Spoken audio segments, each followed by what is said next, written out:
معزز حاضرین، ہم اپنی بول چال میں عموماً ایک لفظ استعمال کرتے ہیں جس کو حیا کہا جاتا ہے۔ حیا کا یہ لفظ عربی زبان سے ماخوذ ہے جو اردو میں بھی استعمال ہوتا ہے۔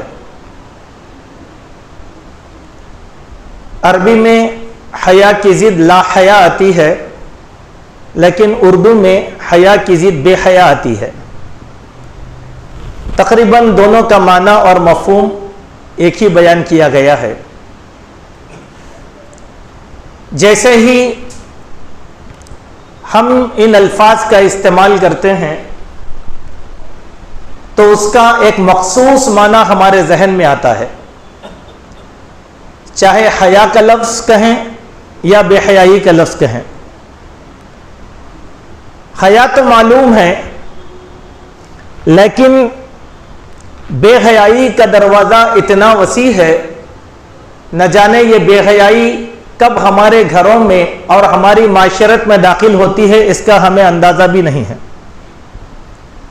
آدمی متقی، پرہیزگار، نمازی، روزے دار، سب کچھ خیر کی صفات اختیار کیا ہوا ہوتا ہے، لیکن اس کے اپنے اندر غیر شعوری طور پر کچھ ایسی عادتیں آ جاتی ہیں، وہی عادتیں ہماری معاشرت کو، ہماری اولاد کو اور ہماری نسلوں کو بگاڑتی ہیں، اس کا ہم کو احساس نہیں ہے۔ تو اسلام میں حیا کی تعلیم ہمیں اس بات کی تربیت دیتی ہے کہ ان باتوں کو بھی باریکی کے ساتھ غور کریں جہاں سے یہ بے حیائی ہمارے گھروں کا حصہ بنتی ہے۔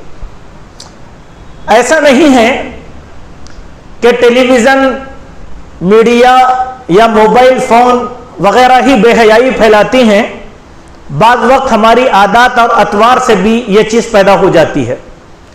ایسی ہی کچھ باتیں میں آپ کے سامنے رکھنے کی کوشش کروں گا۔ سب سے پہلے ہم حیا کا معنی اور مفہوم سمجھنے کی کوشش کر رہے ہیں کہ حیا کس کو کہتے ہیں۔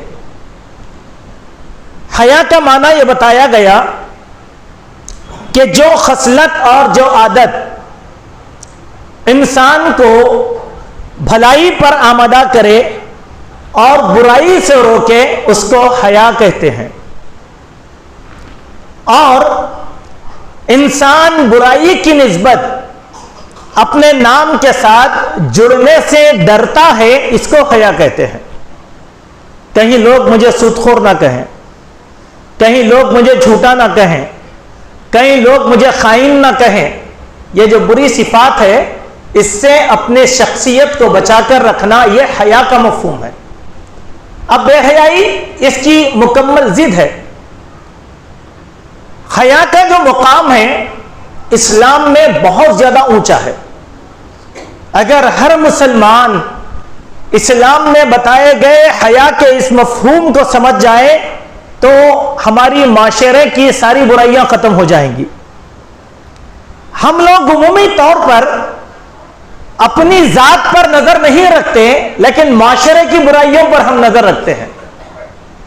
اسی لیے ہم میں کے بعض افراد کہتے ہیں یا ہم سب کہتے ہیں معاشرہ کتنا خراب ہو گیا ہے، مگر کوئی یہ نہیں کہتا کہ میرے گھر میں خرابی کہاں سے آئی۔ معاشرے کا رونا چھوڑیں، اگر فرد کی اصلاح ہو جائے تو معاشرہ خود بخود سدھر جائے گا۔ میں سدھر جاؤں، میرے بیوی بچے سدھر جائیں تو معاشرہ خود بخود سدھر جائے گا۔ میں اپنے گھر میں گندگی رکھ کر باہر ہرگز سدھار نہیں سکتا۔ اسی لیے میرے بھائیوں، ہم سب کو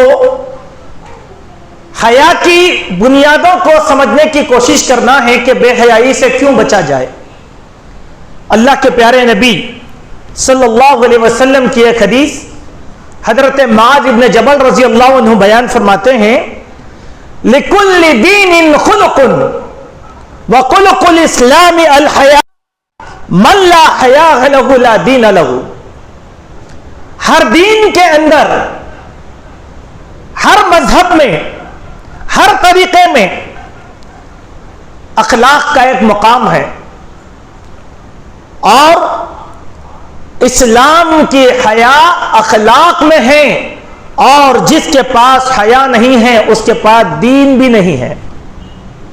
ہو سکتا ہے کہ اس حدیث کو ہم نے کئی مرتبہ سنا، لیکن اس حدیث کے الفاظ کو لے کر اپنی ذات کو ہم نے کبھی ٹٹولنے کی کوشش نہیں کیا۔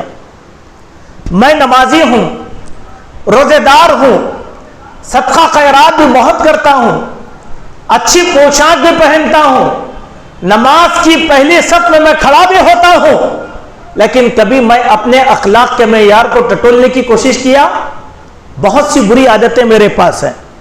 میں غیبتیں کرتا ہوں، چغلیاں کرتا ہوں، حسد کرتا ہوں، سرے عام کھڑے ہو کر نمازی بھی ہوں، ناپاک اشیاء کا استعمال بھی کرتا ہوں، گالی گلوچ بھی کرتا ہوں، برائی بھی کرتا ہوں، لیکن نمازی بھی ہوں۔ معنی کیا ہے؟ وہ آدمی جو اپنے آپ کو دیندار سمجھتا ہے لیکن اس میں یہ برائیاں پیدا ہو جائیں تو وہ دیندار نہیں ہے۔ اسلام کی نظر میں دیندار ہونا ہے تو مکمل۔ اسی لیے اسلام نے جو بات کہی ادخلوا فی السلم کافہ، پورے کے پورے اسلام میں داخل ہو جاؤ، اس میں اخلاق کا معیار بھی ہے۔ تھوڑا سا آپ اس حدیث کو رکھ کر تاریخ کے کچھ واقعات کو، حالات کو اپنے سامنے رکھیں۔ اللہ کے پیارے نبی محمد رسول اللہ صلی اللہ علیہ وسلم کی بعثت سے پہلے عرب میں ایسی کوئی بد اخلاقی نہیں تھی جس کو عربوں نے اختیار نہیں کیا۔ یہی نہیں، وہ صحابہ کرام رضوان اللہ علیہم اجمعین اسلام لانے سے پہلے ان کے پاس عرب کی جہالت کے کیسے کیسے اوصاف تھے، ذرا دیکھیں۔ وہ کون سا جرم ہے جس کو ہم بول سکتے ہیں، لکھ سکتے ہیں، بتا سکتے ہیں، عربوں میں نہیں پایا جاتا تھا؟ شرک، خرافات، اوہام پرستی، بت پرستی، سرداروں کی اجارہ داری، غریبوں پر ظلم، قتل، غارت گری، خیانت، لوٹ مار، فساد، یہ تو عمومی بات تھی، لیکن اس کے ساتھ خصوصی برائیوں کے بھی لوگ مالک تھے وہاں پر، کئی تھے، ایک نہیں دو نہیں۔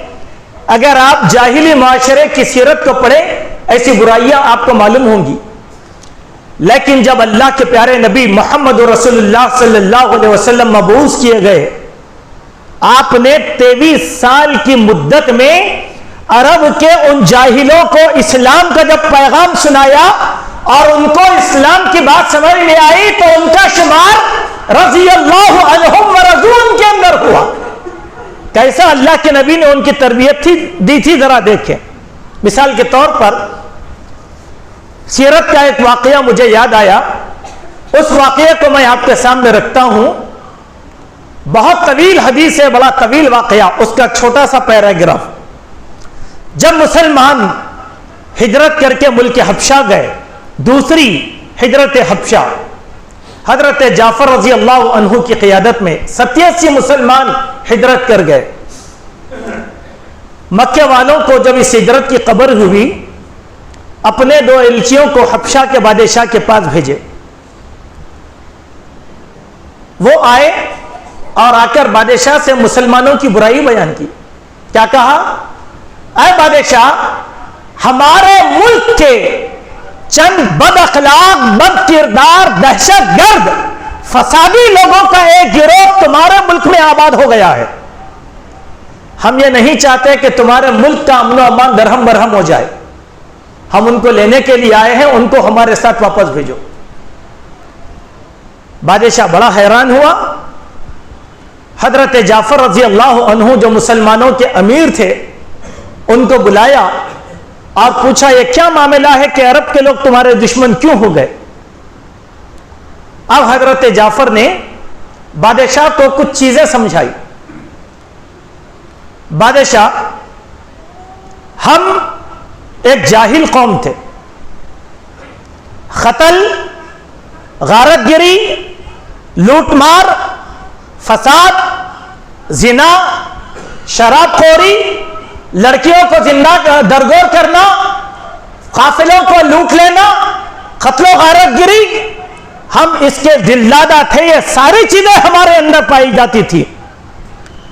ایک آدمی پیدا ہوا محمد، اور اس نے نبوت کا دعویٰ کیا اور اس نے ہم کو اللہ کی وحدانیت بتایا، اخلاقی کمزوریوں کی نشاندہی کی، ہمارے اندر پائے جانے والے برے اوصاف سے ہم کو روکا، اور اس نے ہم کو کہا اللہ ایک ہے، اس کی عبادت کرو. بس ہم نے محمد کو مان لیا اور یہ قوم ہماری دشمن ہو گئی. دوستو، حیا کی تعلیم اسلام کیسی دیا؟ یہی بات ہے، دین کا معیار ہے. آدمی اگر اپنے آپ کو باحیا سمجھتا ہے تو اس کا کردار صحابہ کی طرح ہونا چاہیے کہ اس آدمی کے اندر کوئی ایسا بے حیائی کا عیب نہ پایا جائے. یہ ہے دینداری، یہ ہے دینداری. لیکن ہم لوگوں کا معیار کیا ہے؟ ہم نے دین کو لبادوں میں تلاش کرنے کی کوشش کیا، ہم نے دین کو ظاہرداری میں تلاش کرنے کی کوشش کیا. کوئی آدمی اچھا چہرہ چھوڑ لے، ٹوپی پہن لے، خود خوب پوشاک بن جائے، ہم سمجھتے ہیں کہ کیا متقی اور پرہیزگار آدمی ہے. سبحان اللہ. ہمارا معاملہ تو ایسے ہو گیا کہ ایک شاعر نے کہا کردار کو کپڑوں میں چھپا رکھا ہے تو نے، کپڑوں کی طرح تو تیرا کردار نہیں ہے. ہمارے کردار کو کپڑوں کی طرح ہمیں بنانا ہے، ورنہ یہ ظاہر پرستی ہمارے لیے جہنم کا دروازہ کھولتی ہے. دنیا میں ہم دیندار کی حیثیت سے وفات پائیں گے، لیکن آخرت میں جب اللہ بے حیاؤں کی صف میں ہمارا شمار کرے گا تو کیا کر لو گے؟ ذرا سوچو. دنیا کی رضامندی نہیں، آخرت کی. دین کے اس مفہوم کو سمجھو. اسی لیے میرے مومن بھائیوں، آج ہم لوگوں کو چاہیے کہ ہم حیا کے اس مفہوم کو سمجھنے کی کوشش کریں. احادیث میں بڑی تفصیل کے ساتھ مختلف موضوعات پر احادیث پیش کی گئی، لیکن میں چنندہ چند احادیث آپ کے سامنے رکھتا ہوں. حضرت عبداللہ بن مسعود رضی اللہ عنہ کی ایک حدیث ہے جس میں اللہ کے نبی صلی اللہ علیہ وسلم نے فرمایا استحیوا من اللہ حق الحیا. اے لوگو، اللہ تبارک و تعالی سے حیا اختیار کرو، شرم اختیار کرو جیسا کہ اس سے شرم اختیار کرنے کا حق ہے. سبحان اللہ. اللہ سے حیا کیسے؟ اس کا معنی کیا ہے؟ اس کا مفہوم کیا ہے؟ اسی حدیث میں بڑی تفصیل سے بیان کیا گیا. میں صرف اس کا ترجمہ آپ کے سامنے رکھتا ہوں. صحابہ اکرام نے کہا یا رسول اللہ صلی اللہ علیہ وسلم، ہم تو حیا اختیار کرتے ہیں. پھر آپ نے جو کہا اس کا مطلب کیا ہے؟